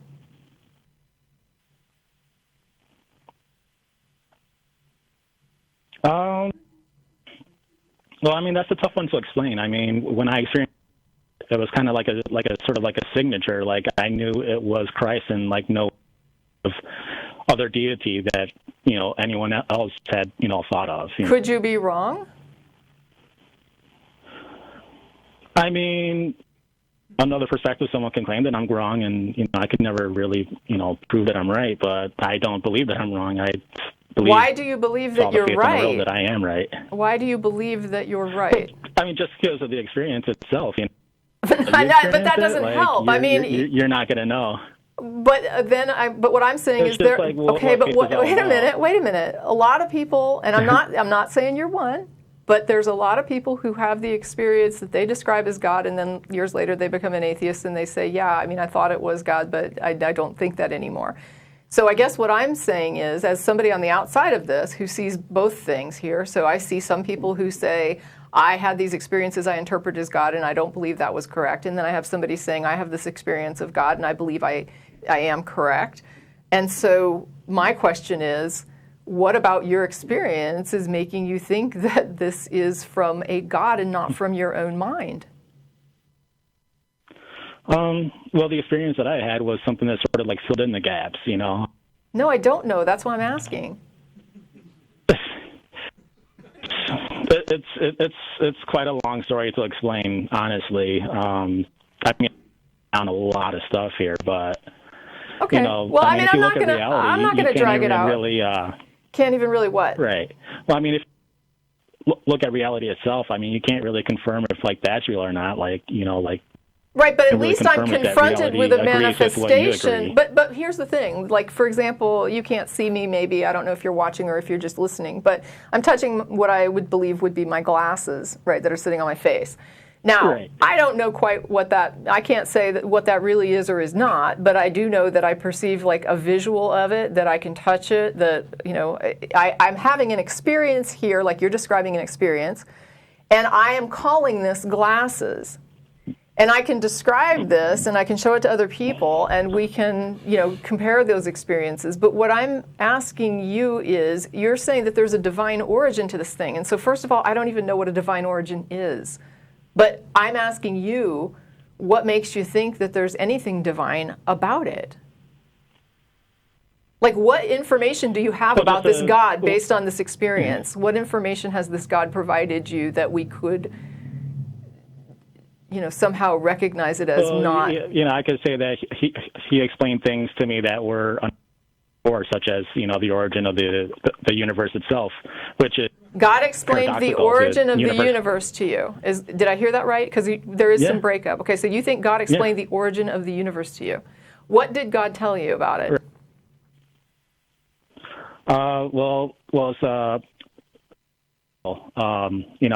If this is asked the question, how do we get something from nothing or whatever? Well, the thing is actually it's more of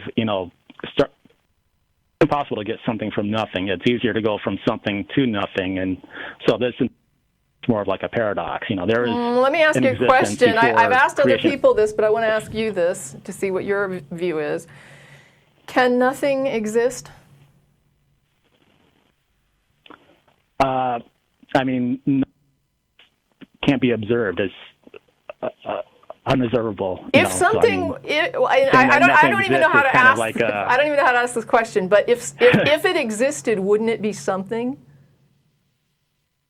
Well, yeah, that's what I'm saying.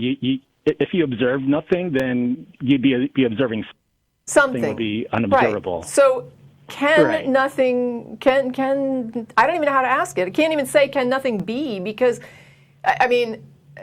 if it was, it wouldn't be nothing. So I don't even.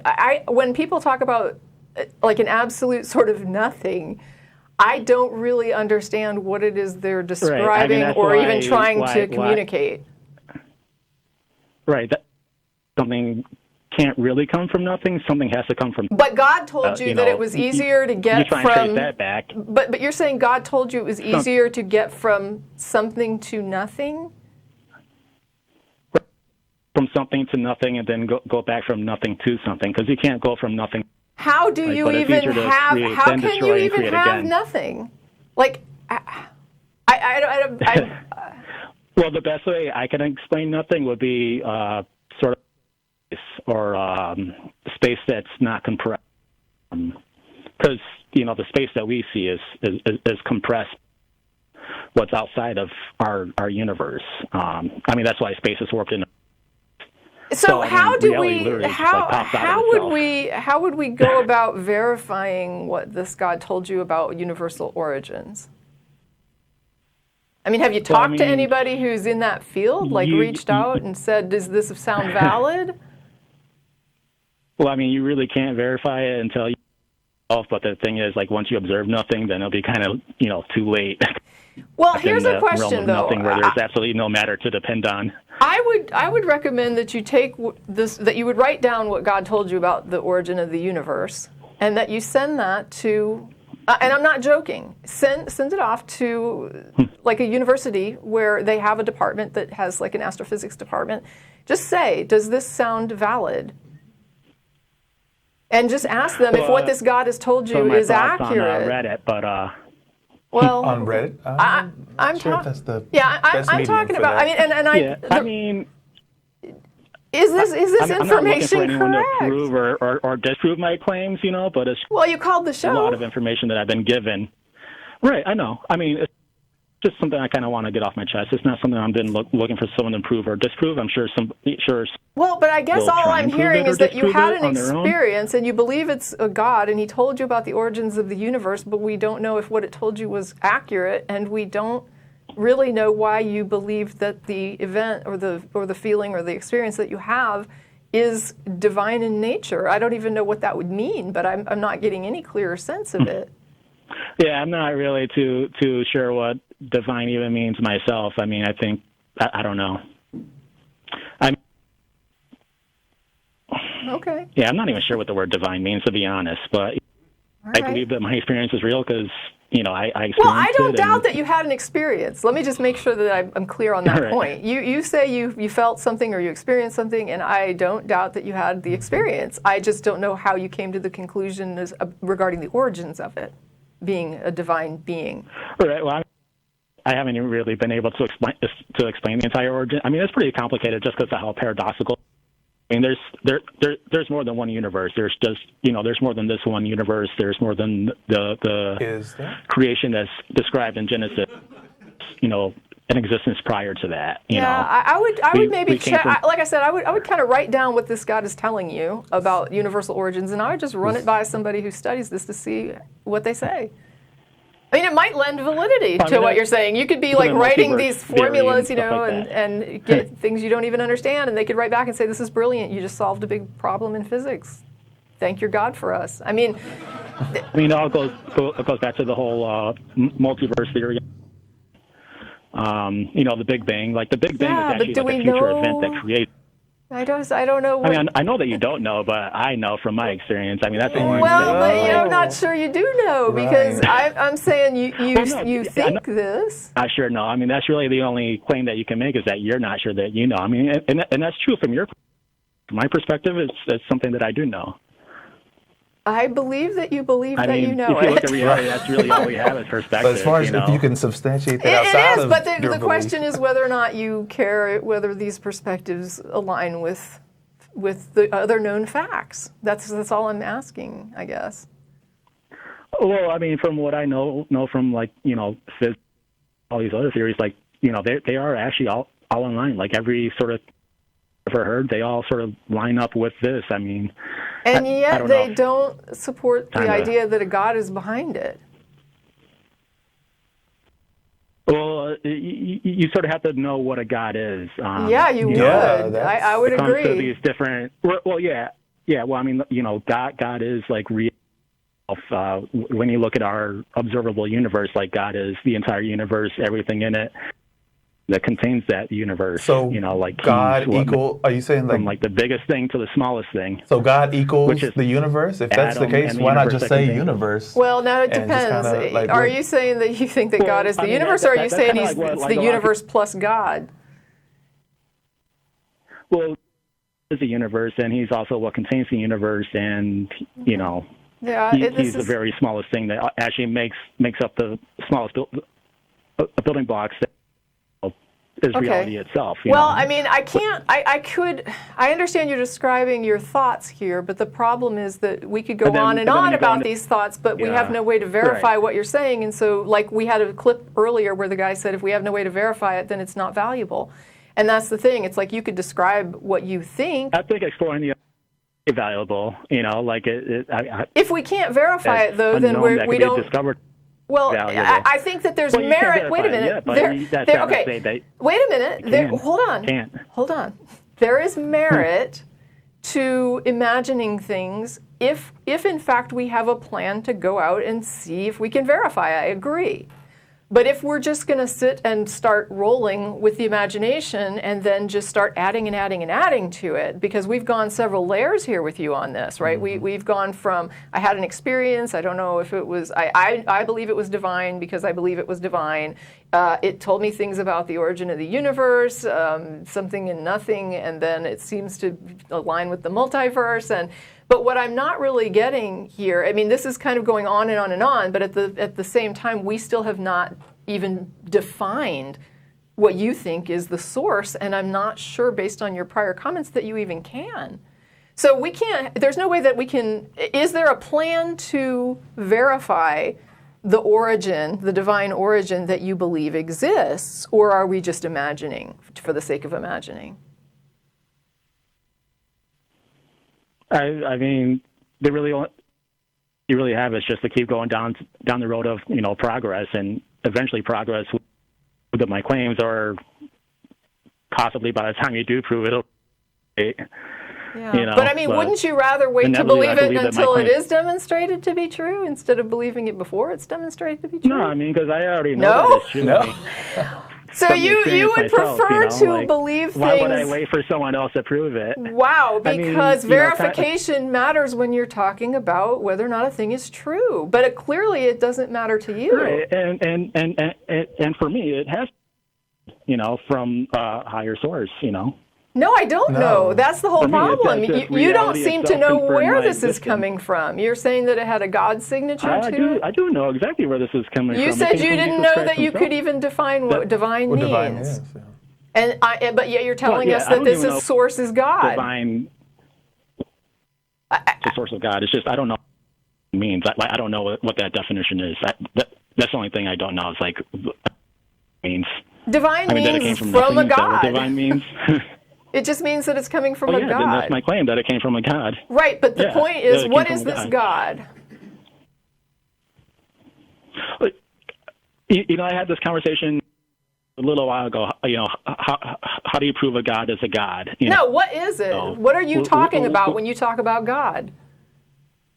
What are you talking about? God is someone that knows something that no one else does.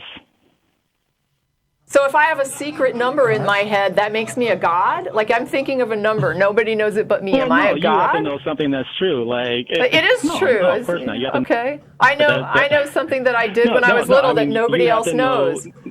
Am I a god? Okay, I see where you're going with that, but no.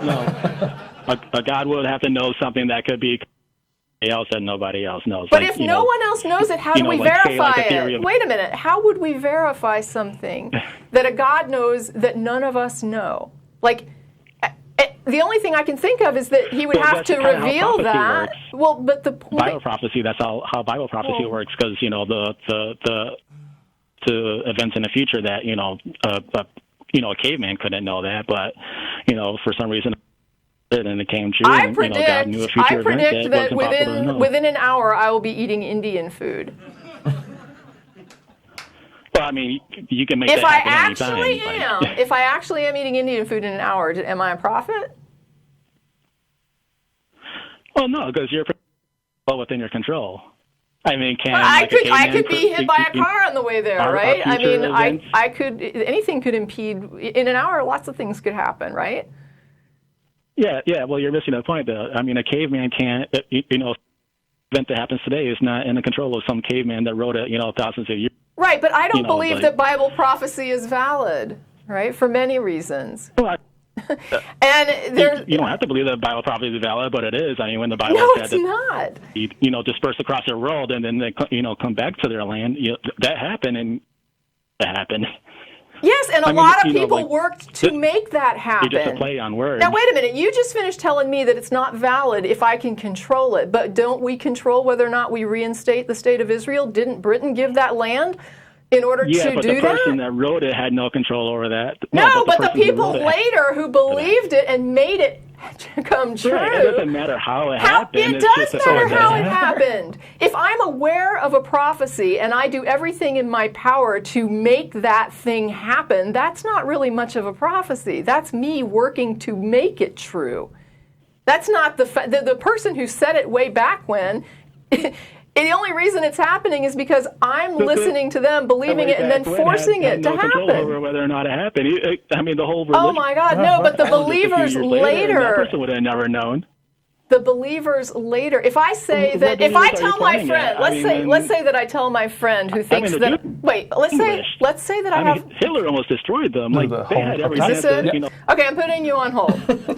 Let's say that I have a friend who greatly admires me and thinks that I have supernatural powers, and they are under the influence of my every word, even though I don't have supernatural powers. And I tell them, you will get pregnant and have a child, and it will be a girl, and you will name her Sarah. And as a result, my friend goes out and starts, getting pregnant, and she has a boy, and then she gets pregnant again, and she has another boy, and she just keeps getting pregnant until she has a girl, and then she names her Sarah. That wasn't anything divine or magical or even weird that I did. That's simply somebody forcing what I said to come true. It's not. There's no mystery to it. Okay, I'm taking you off hold. Do you understand what I'm describing? Well, you're describing something different. No, it's exactly the same. If people believe it, and then it doesn't matter how much time it takes. What happened to the Jews there? I mean, the other thing you could look at is how Jews are, because if you looked at any other nation that's been taken out of their land, their identity within a couple. Sorry, I have a stutter. Of a generations, but the Jews didn't. Do you think that the Jews that are in Israel? Do you think that the Jews that are repopulating Israel are Hebrew? Are all Hebrew blood lineage?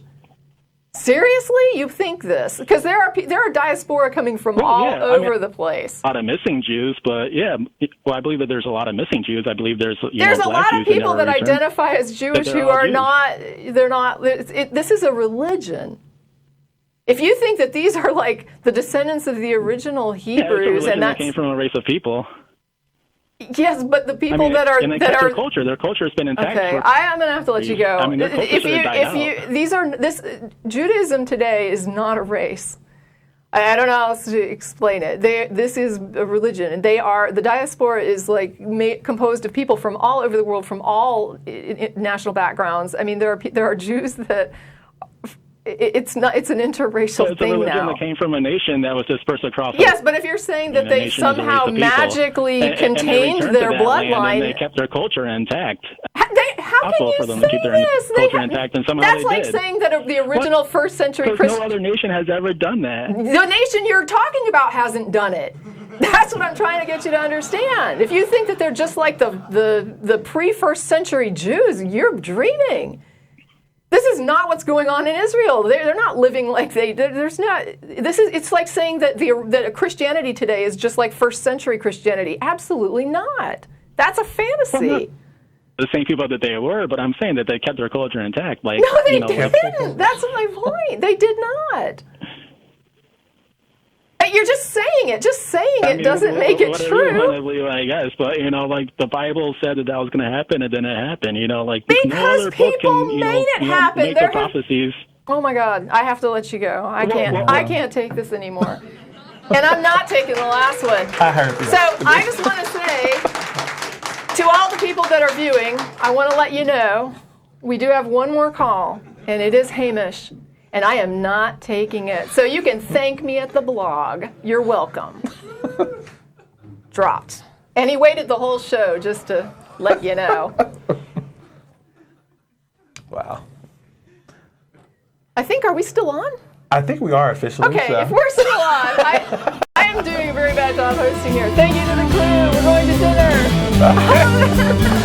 That was the worst.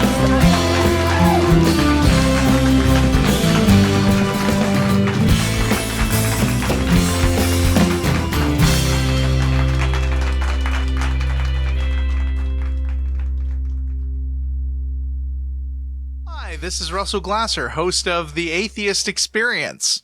You know, The Atheist Experience is made possible by volunteers and the generous support of viewers like you.